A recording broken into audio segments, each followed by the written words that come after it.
Hi, my name is Colin Cullis, and I've been with the Prime Media Broadcasting for 18 years. In that time, I've been tracking the radio industry and other industries affected by the rapid and sometimes very extensive technological changes. And I've been tracking those changes on a weekly feature on Bruce Whitfield's show called Business Unusual. And the key takeout I'd want to give you from today is that the how we do business is changing, but the what and why is not. Finding customers and building mutually beneficial relationships doesn't change, but the means for achieving that certainly has.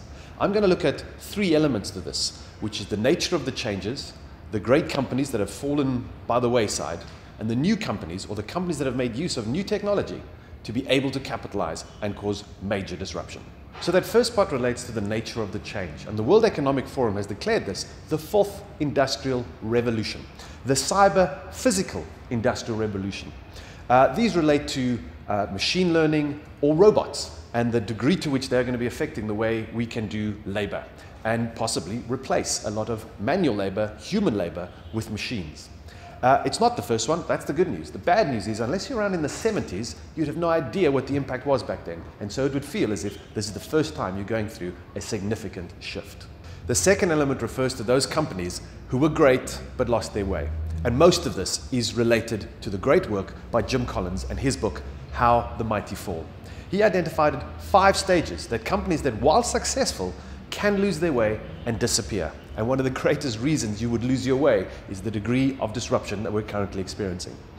In stage 1, he describes that the companies feel mighty and successful, that somehow whatever it is they do, they will succeed at. That gives rise to the second stage, where they believe they can go and take on any other industry or do any other thing. And in diversifying and expanding into other areas, the problems start beginning. I'm going to try and illustrate this with a company we will all recall, Kodak. They certainly were a massive company, they certainly were successful, and at a time they started looking to expand. They invented digital cameras. Stage 3, though, has them negating the potential negative effects or things coming back into the company or risks that are coming up. So in Kodak's case, they potentially felt there was too much that they could still gain from their paper photography business and didn't realize enough the risk that digital photography presented to them, and so didn't actually pursue it. The fourth stage has them looking for a silver bullet to get out of trouble.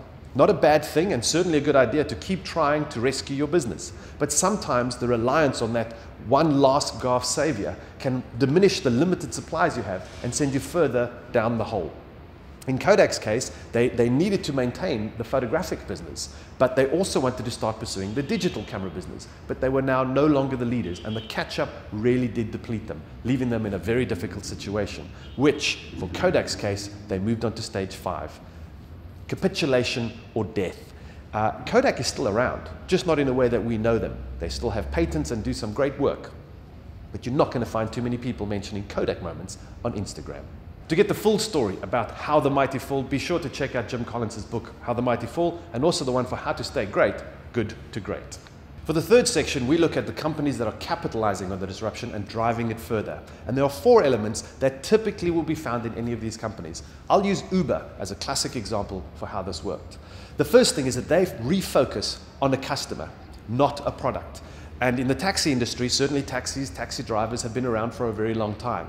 Uber sought to try and make less pain for somebody trying to hail a cab, find out what it would cost, pay for it, and ensure they could navigate to where they got to. And that leads to the second point. There is an enabling thing that comes from technology that previously either wasn't available or wasn't exploited. That app that Uber has got on most people's phones these days is the means for you to connect with a driver, to pay for your route, to find out how far it is, and do it all seamlessly in your hand. No more calling call centers, no more waiting to see if the driver was dispatched to the point you wanted to go. All done in the app using the technology. And even Uber would say that they're not actually a transport company. They're simply using their technology to manage a transport problem. And so using all of that data, they can tell when they're likely to get a peak in demand, and so look to get more drivers out onto the road or into particular areas where they're going to need to be picked up. The third element relates to the regulations. And new industries typically are a little ahead of the regulators, and Uber is a classic example once again. It's not to say that they would operate unfairly, but they do ask questions that in a new environment have got unresolved questions. And besides Uber, you'd probably recall stories from the drone industry.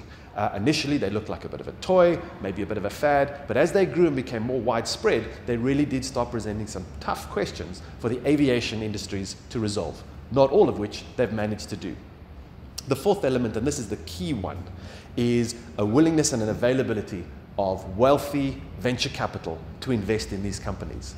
And certainly in the case of something like Uber that has a market valuation of over 62 billion, while not actually turning a profit. A venture capitalist would typically look to invest in 10 companies, knowing that only one of them would succeed, but that one that does succeed should hopefully cover all of the losses from the other 10. These days, though, with so many people trying to double down, particularly into the highly geared technology industries, that could get a little more unlikely. And so in the next few years, we probably see a little more stabilization for the size of some of these startups, and probably a little more honesty in how big and how amazing they actually are.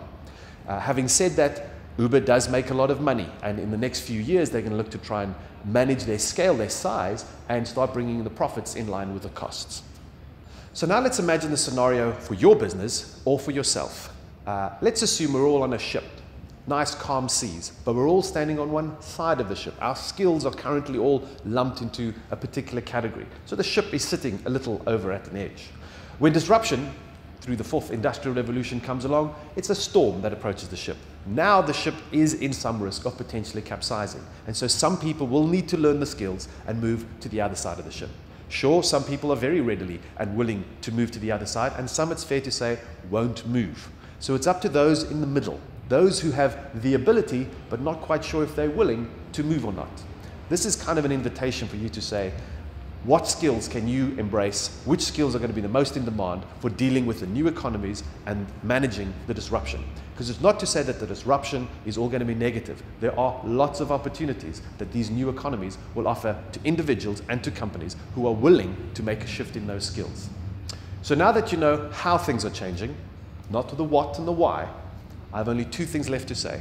One, an invitation to join me on Bruce Whitfield's show every Wednesday on Talk Radio 702 and CapeTalk for Business Unusual, and to say thank you for watching.